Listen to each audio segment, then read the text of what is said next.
আরে হরিণ মামা, ওই পারে যাইবেন? আমার পিঠে চড়েন, একদম ভিআইপি সার্ভিস। আমি তো এই নদীর উবার।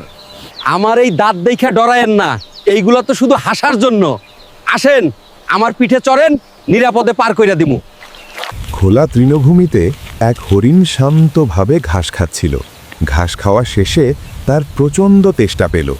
সে এগিয়ে গেল পাশের নদীর ধারে। হরিণ জানত এই নদীতে ভয়ঙ্কর কুমির থাকে, তাই সে চুপচাপ কান খাড়া করে চোখ চারদিকে রেখে ধীরে ধীরে পানি খেতে শুরু করলো। হঠাৎ পানির নিচ থেকে তীব্র টান। এক কুমির তার পায়ে শক্ত করে কামড় বসালো।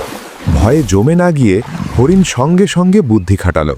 সে জোরে চিৎকার করে বলল, কুমির ভাই, তুমি ভুল পায়ে কামড় দিয়েছ, এই পা না, আসল পা তো আরেকটা। কুমির এক মুহূর্ত বিভ্রান্ত হলো। ঠিক সেই সময় হরিণ জোরে ঝাঁপ দিয়ে পা ছাড়িয়ে নিল।